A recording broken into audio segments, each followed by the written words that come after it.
여러분은 야구 좋아하시나요? 저는 야구도 좋아하고 야구장 가는 것도 좋아해요. 고등학교 야간 자율학습 시간에 처음으로 땡땡이를 치고 야간 경기를 보러 나와서 잠실구장에 간 적이 있었거든요. 그런데 충격을 받았어요. 왜 충격을 받았냐 하면 상상했던 것보다 야구장이 너무나 밝더라고요. 마치 대낮처럼 그 불이 켜져 있고 잔디밭이 그 파랗게 빛나는데 그때가 너무나 생생해요. 지금은 야구장에 가면 그때보다 응원 문화가 훨씬 발전해서 선수들이 등장할 때마다 그 선수 주제가가 달라요. 각기 등장곡이 다릅니다. 그런데 가만히 들어보면 제가 응원하는 팀이든 다른 팀이든 응원과 가사 내용이 별거 없어요. 대부분 다 날려버려. 뭐 승리를 위해 아주 그냥 승리에 목마른 사람들처럼 무조건 다 승리를 위해 날려버려. 그 말만 되풀이돼요. 간혹 응원하다가 힘들 때가 있잖아요. 이렇게 앉아있으면요. 어떤 마음이 드냐 하면 이렇게 열렬히 사람들 응원하는데 혼자 앉아있으면 마치 나는 우리 팀이 이기는 것을 바라지 않는가. 사람들이 의심할까 봐 그냥 열심히 또 하게 됩니다. 어떤 분이 새벽편지 가족이란 커뮤니티에 이런 글을 올렸습니다. 한 남자가 재판장에 들어왔어요. 그가 피고석에 앉으니까 재판이 시작됐죠.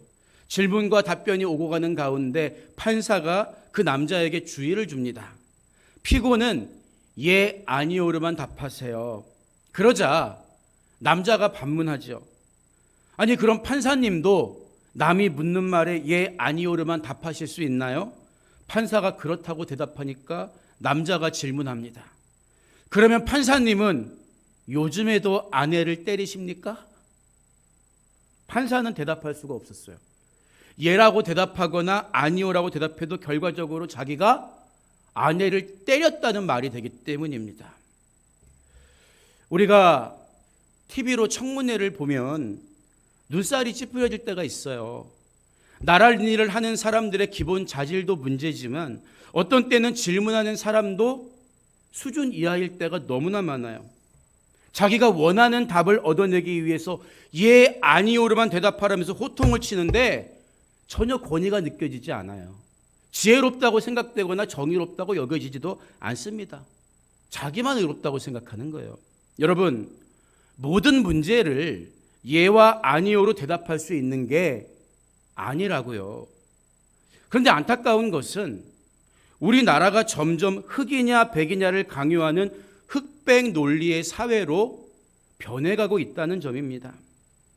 아이러니하게도 개개인의 사상과 생각의 자유는 강조하면서도 이상하게 옳고 그름에 대한 집단성을 추구하는 현상이 우리들을 너는 흑이냐 백이냐 하나의 극단적인 시각으로 올감해 가고 있는 것 같다는 거죠. 만약에 예수님이 지금 이 시대에 오셔서 우리들에게 말씀을 가르쳐 주신다면 어떤 이야기를 하실까요? 그런데 돌아보면 예수님이 공생애를 사시던 당시에는 요즘 사회같이 복잡하진 않았지만 오히려 사회 구성원들 간의 갈등은 더 심했던 시대라고 할 수 있습니다. 왜냐하면 나라 자체가 없었기 때문이에요. 사회학에서는 타협할 수 있는 모순과 타협할 수 없는 모순에 대해서 이야기하는데 크고 작은 우리들 사이의 갈등은 어느 정도 타협할 수가 있지만 나라 전체가 송두리째 다른 나라에게 뺏겼다는 것은 절대로 타협할 수 없는 모순이거든요. 그래서 유대 사회 안에는 여러 가지 자기 신념을 따라 사는 사람들이 존재했습니다. 무력을 가지고 우리는 총과 칼을 들고, 그땐 총이 없었죠. 칼과 창을 들고 독립을 쟁취해야 돼. 이런 열심당이라고 불리는 사람도 있었고요. 아이고 속 시끄럽다. 이 세상 난 떠나고 싶어. 세상을 등지고 말씀 연구에만 몰두하는 에세네파도 있었습니다. 그런가 하면 종교인들 중에는 로마와 적당히 밀당하면서 종교적으로 실리를 취하는 사두개인 같은 사람들도 있었고요. 아예 민중 속으로 들어가서 거기서 자기의 기반을 쌓은 바리새인 같은 사람들도 있었습니다. 물론 대놓고 로마의 앞잡이 노릇을 하는 헤롯 당과 일반 시민들, 그 당시 세리 같은 사람들도 있었다는 거예요. 그런데 예수님의 제자들의 성향을 살펴보면 각기 다른 해법으로 살아가던 사람들이 섞여 있었다는 것을 발견하게 됩니다. 매국노 소리를 듣던 세리 마태도 있었고 열심당원 시몬도 있었습니다. 극과 극이죠. 그런가 하면 종교적 열심이 있었던 나다넬 같은 사람도 있었고 정치적인 야망으로 가득 찬 요한과 야고보 형제도 있었습니다. 이렇게 다양한 사람들을 제자로 부르신 이유가 뭘까요? 개인의 가치관이라든지 정치적인 성향은 예수님의 제자로 살아가는 데 있어서 중요한 문제가 아니었다는 거예요. 왜냐하면 누구든지 예수님을 만나면 삶의 방향과 목적이 달라지게 되기 때문입니다. 우리는 예수님의 가르침을 통해서 그 사실을 확인하게 돼요. 가령 마태복음 5장 39절 이하에서 예수님은 누구든지 내 오른뺨을 치거든 왼편도 돌려대며 또 너를 고발하여 속옷을 가지고자 하는 자에게 겉옷까지도 가지게 하며 또 누구든지 너로 억지로 오리를 가게 하거든 그 사람과 심리를 동행하라고 말씀하셨기 때문이에요. 여러분 잘 생각해 보세요. 여러분 오른뺨 만져보세요. 상대방의 오른뺨을 때리려면 대부분 오른손잡이기 때문에 이 손등으로 때려야 됩니다. 손등으로 탁 때려야 오른뺨에 맞는 거야. 근데 이게 우리나라에서도 굉장히 굴욕적인 행동이지만 당시 유대 사회에서도 손등으로 남의 뺨을 치는 것은 아주 무례한 행동이었다는 거죠. 또 고의로 속옷을 빼앗으려는 사람에게 겉옷까지 주는 것은 진짜 바보 같은 행위 아닙니까? 더구나 당시 로마 군인들은 아무나 붙들고 야, 너 이 짐 지고 가. 구레네 사람 시몬도 그래서 십자가 대신 지고 갔잖아요. 오리를 걸어가게 하는 게 합법적이었다는 거예요. 그런데 예수님은 아예 심리도 그 짐 져줘 이렇게 말씀하신다고요. 우리가 이런 예수님의 가르침을 어떻게 받아들여야 하겠습니까? 예수님은요, 지금까지 사람들이 생각해온 것처럼 흑이냐 백이냐를 넘어선 제3의 길을 제시해주고 있는 거예요. 이유 없이 내가 오른뺨을 맞는 모욕을 당했을 때 대부분의 사람들은 둘 중 하나예요. 즉시 보복하든지 아니면 아유 내가 참고 말지. 더 시끄러워지는 게 그게 더 귀찮아. 그냥 참고 말지. 그 사람을 용서해서가 아니라 보복하든지 그냥 귀찮아서 참든지 둘 중 하나를 택합니다. 그런데 예수님은 적극적인 방법으로 왼뺨도 돌려대라. 더 낮아지고 아예 그를 떠받들어 섬겨주라고 말씀하는 거예요. 여러분 왜 그럴까요? 왜 그럴까요? 즉각 시원하게 복수하든 속이 터지는 걸 참든 그 사람의 마음의 평화는 이미 빼앗겨버리고 맙니다. 그런 행동을 하면.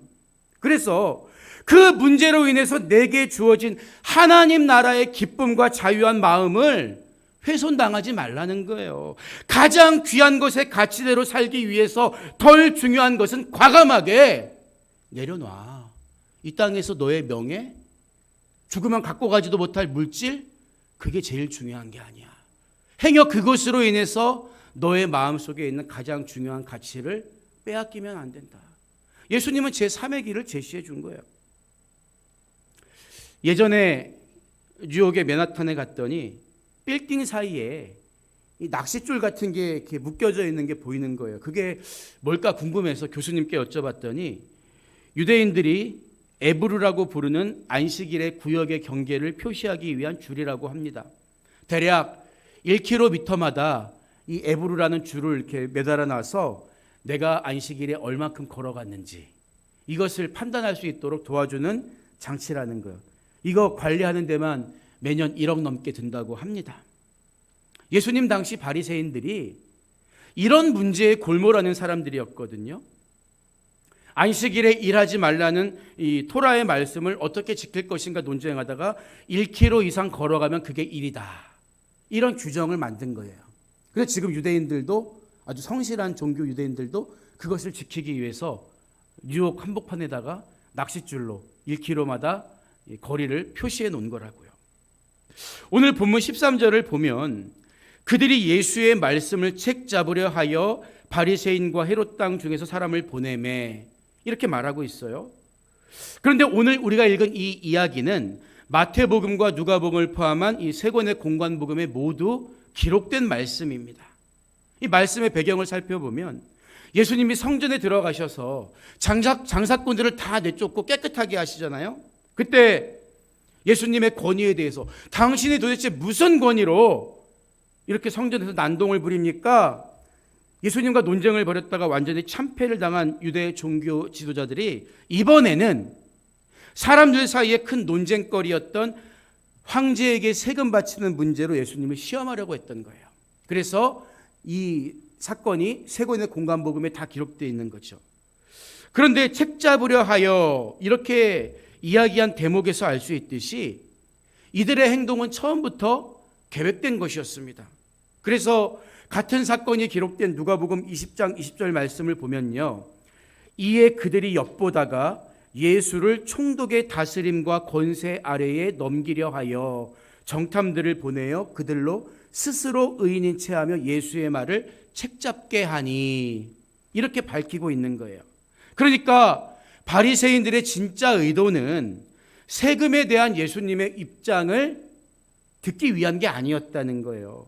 그들은 예수님이 황제에게 세금 내는 게 옳지 않다고 대답하시리라 기대했고 그걸 빌미로 로마에서 파견된 총독인 빌라도에게 예수님을 넘기려고 했다는 거예요. 이것을 누가가 기록하고 있는 거죠. 이윽고 그들은 예수님께 준비한 질문을 던져요. 14절과 15절 전반부를 보면 와서 이르되 선생님이여 우리가 아노니 당신은 참되시고 아무도 꺼리는 일이 없으시니 이는 사람을 외모로 보지 않고 오직 진리로서 하나님의 도를 가르치심이니이다. 가이사에게 세금을 바치는 것이 옳으니까 옳지 아니하니까 우리가 바치리이까 말리이까 이렇게 물어봐요. 먼저 그들은 예수님을 한껏 추켜 세웁니다. 누가 봐도 예수님이 반드시 대답하게 만들려고 비아냥거리는 태도라는 것을 알 수 있어요. 요즘식으로 표현하면 당신은 정직하고 누구 눈치 안 보는 사람이니까 묻는 말에 예와 아니오로만 대답해 보세요. 이런 말이죠. 사실 황제에게 세금 바치는 문제는 당시 유대 사회 안에도 이견이 있는 첨예한 문제였습니다. 대표적인 입장이 바리새파와 헤롯 땅의 주장이었는데 헤롯 땅에 속한 사람들은 팔레스틴 지역에서 자신들의 기득권을 유지하기 위해 로마 정부에 적극적으로 협력하는 사람들이었습니다. 당연히 황제에게 세금 바치는 일에 찬성하는 입장이었다고요. 반면에 바리새파 사람들은 말씀을 가르치는 사람들이었잖아요. 하나님의 선민이 황제에게 세금 내는 것은 하나님과 황제를 동등되게 여기는 것으로 절대 있을 수 없는 일이야. 이런 주장을 했다는 거예요. 이처럼 유대인들 사이에서 극명하게 의견이 갈렸기 때문에 세금 바치는 게 옳으냐 옳지 않냐를 넘어서 세금 바쳐야 돼 말아야 돼 이렇게 대답하는 게 절대 쉽지 않은 문제였다는 거예요. 더구나 본문을 통해 알 수 있는 것처럼 바리새인들이 자기들만 온 게 아니라 누구를 데리고 온 거예요? 헤롯 땅 사람들. 자기들은 세금 내는 거에 반대 입장을 갖고 있었고 세금 내는 것을 찬성하는 헤롯 땅을 대동하고 찾아왔기 때문에 예수님이 세금 내지 말아야지.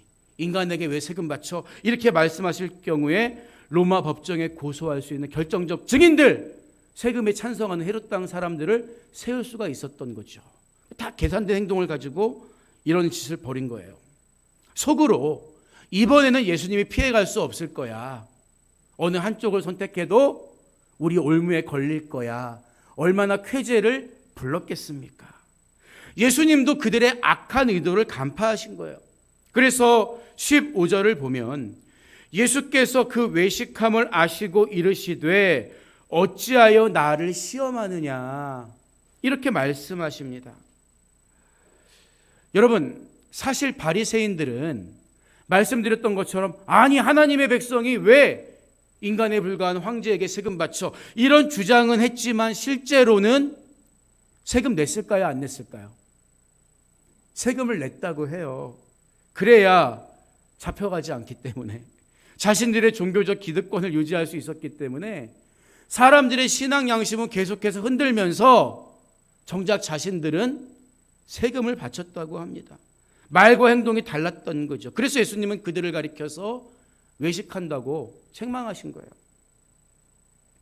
중국의 시사평론가 중에 윌이라는 사람이 있었는데, 미국은 전 세계의 적이며 종양덩어리라고 주장하는 등 애국주의를 자극해서 인기를 끈 사람이었어요. 그가 SNS에 그에게 팔로워한 사람만 3,500만 명이었다는 거죠.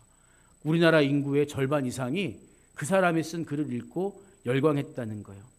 그런데 이 윌이라는 사람이 미국에 거주하는 가족을 만나러 갔다가 워싱턴 덜레스 공항에서 그를 알아본 중국인들과 논쟁을 벌이게 됩니다. 중국인들이 볼 때 황당할 거 아니에요. 아니, 당신 그렇게 입만 열면 반미 투사 행동을 하는데 왜 미국에 와서 자식들이 떵떵거리고 잘 살고 있느냐. 그러니까 그가 하는 변명이, 반미는 나의 직업일 뿐이고 아내와 딸이 미국에 온 것은 생활일 뿐이다. 이런 황당한 변명을 했다고 해요. 중국 정부에 밉보였는지 지금은 그의 SNS 망도 다 폐쇄당한 상태라고 해요. 여러분, 믿는 것과 사는 게 다르면 거짓된 인생을 살 수밖에 없습니다. 바리새인들이 그런 사람들이었어요. 하지만 그들의 삶과 상관없이 모여든 군중들 입장에서는 예수님이 뭐라고 대답하실까? 궁금할 거 아니에요. 어떤 대답을 해도 예수님은 바리새인들의 올무에 걸리셨을 거예요. 그런데 이윽고 입을 여신 예수님은 예, 아니요로 말씀하시는 게 아니라 15절 후반부를 보면 데나리온 하나를 가져다가 내게 보여라. 돈 하나 갖고 와봐. 이 말씀을 하셨거든요. 당시 이 한 데나리온짜리 주화 앞면에는 로마 황제 가이사 형상이 주조로 새겨져 있었고요. 뒷면에는 종려나무 가지를 쥐고 앉아있는 평화의 여신으로 추앙받고 있는 황제 어머니 리비아의 형상이 새겨져 있었다고 해요. 그러니까 데나리온 앞면에는 가이사, 뒷면에는 그의 어머니 리비아 얼굴이 새겨져 있었던 거죠. 이어지는 본문 16절을 보면 가져왔거늘 예수께서 이르시되 이 형상과 이 글이 누구의 것이냐? 이르되 가이사의 것이니이다. 이렇게 말씀하고 있어요. 여러분, 이상하잖아요. 왜 예수님은 모두가 알고 있는 질문을 하신 걸까요? 100원짜리 동전 앞면에 이순신 장군 얼굴 그려져 있는 거 모르면 간첩이잖아요. 똑같은 질문하고 계시는 거예요. 야, 여기 새겨진 이 얼굴 누구야? 이거 누구 거야? 가이사였죠. 여러분, 여기서 우리는 예수님의 지혜를 엿볼 수 있습니다. 잘 생각해 보세요. 어떤 통치자의 얼굴과 글이 새겨져 있는 동전을 쓰는 것은 내가 이미 그의 권위 아래 살고 있다는 것을 인정하는 것입니다. 그런데 유대인들은 성전에서 하나님을 섬길 때에는 감히 인간의 얼굴이 새겨진 세상의 동전을 드릴 수가 없다고 생각해서 성전에서만 쓰는 세겔이라는 화폐를 따로 만들어서 썼던 거예요. 그러니까 세상을 섬기는 일과 하나님을 섬기는 일은 애초에 분리되어 있었던 것입니다. 따라서 황제의 형상이 새겨진 돈을 황제에게 바치는 것은 신앙과 아무 상관없는 거예요. 우리는 종종 주변에서 신앙을 빙자해서 우리 삶을 흔드는 사람들을 보게 돼요. 야, 너 그것도 하지 말아야 돼. 저것도 하지 말아야 돼. 하지만 우리는 하나님이 주신 자유 안에서 이 땅을 살아갈 권리와 기쁨을 누릴 권리도 있는 것입니다. 오히려 그걸 신앙과 결부시켜서 혼란스럽게 만드는 행위가 예수님이 책망하신 독선적이고 위선적인 행동이었다는 거예요. 그래서 예수님 뭐라고 정리해 주십니까? 가이사의 것은 가이사에게, 너희가 세상에서 얻은 가이사의 돈 가이사에게 바쳐. 너희는 세상에 속한 나라를 살아가고 있잖아. 그러나 그것을 빌미로 하나님께 못 바치겠다고 핑계대지 마. 하나님의 것은 하나님께 바쳐라. 어떤 분들을 보면 세상에서 쓸 문제 때문에 나는 못해요. 항상 그게 무선인 분들이 있어요. 제가 아침 묵상글에도 올렸잖아요. 하만이 자기가 미워하는 모르드게 한 명 죽이기 위해서, 유대인들 절멸하기 위해서 왕에게 나가서 은 6,000달란트를 바칩니다. 유대인들 진멸할 계획을 허가해 주세요. 제가 돈 드릴게요. 아니 세상에서 자기 싫은 사람 하나 죽이려고도 돈과 물질과 머리를 써요. 그런데 우리가 하나님을 사랑한다고 하면서 돈 안 써요? 물질 아까워해요? 말이 안 되는 거죠. 그게 바로 지혜 없는 행동이라는 것입니다. 그러니까 예수님 말씀은 가이사의 것은 가이사에게 바치고 하나님의 것은 하나님께 바쳐라.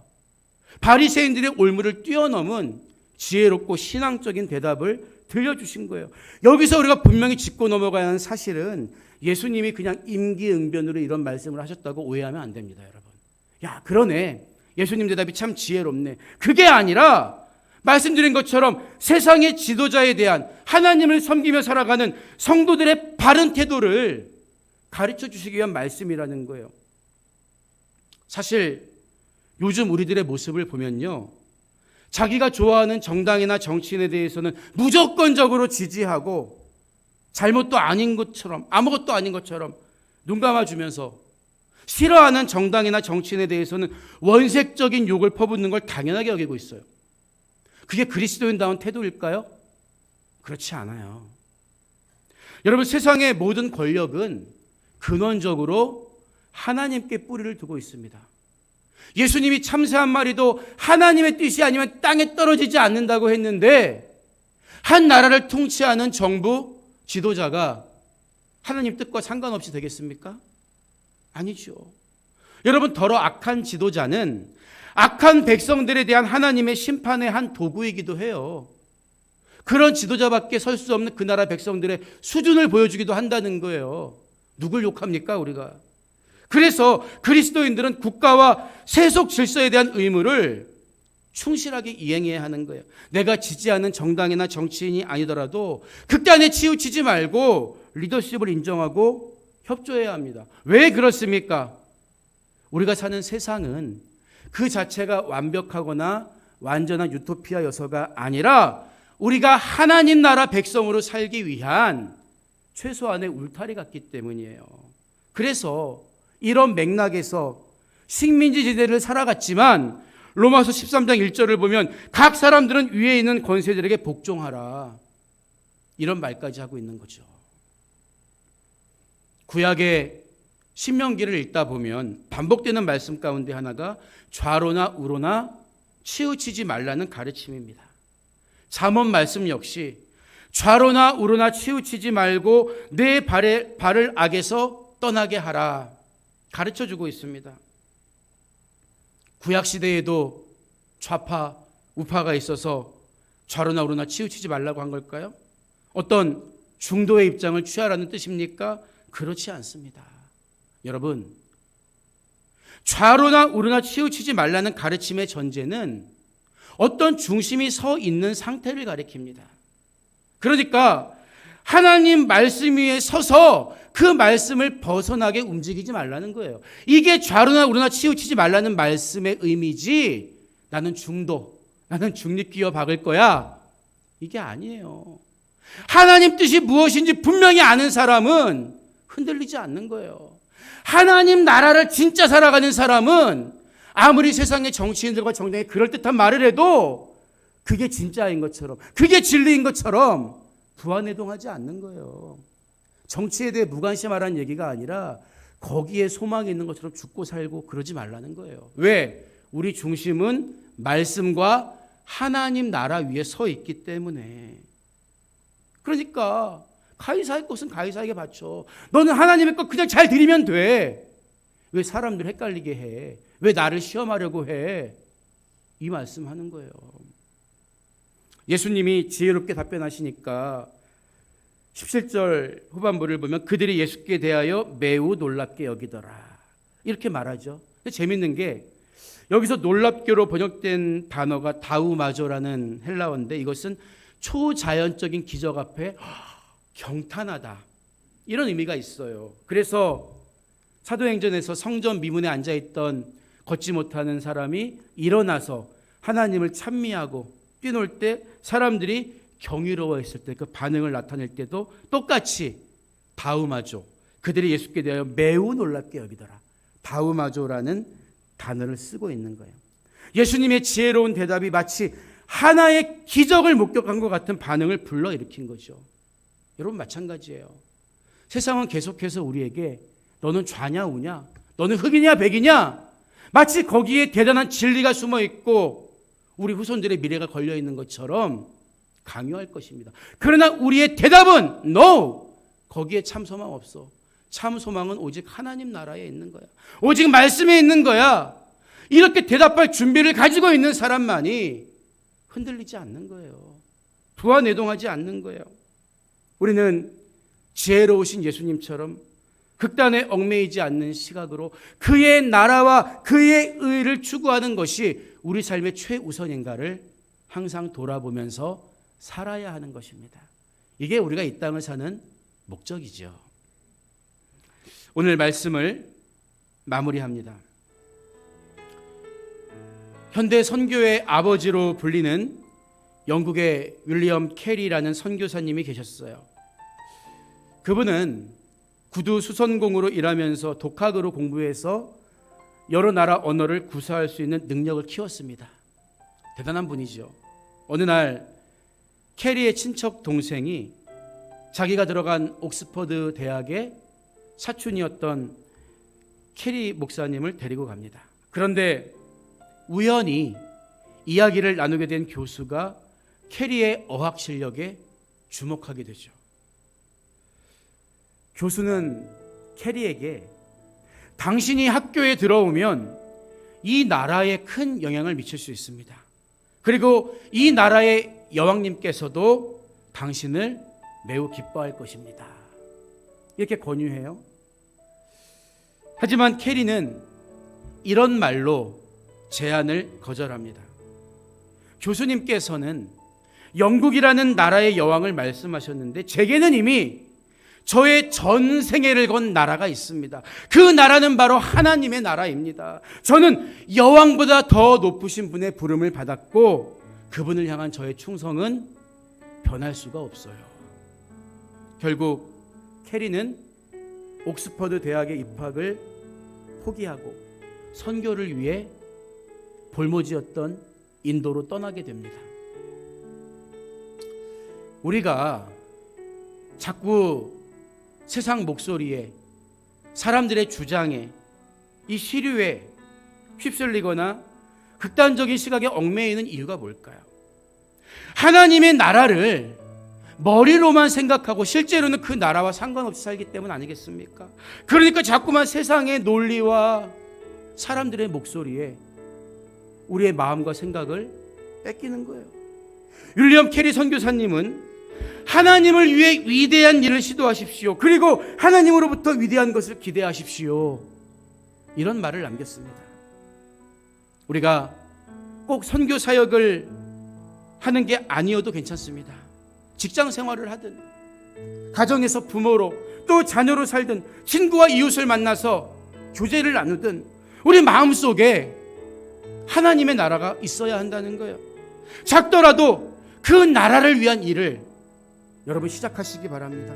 하나님의 놀라운 일들이 여러분의 삶을 통해 하늘에서 이룬 것처럼 땅에서도 이루어지게 하시기를 주님의 이름으로 축원드립니다.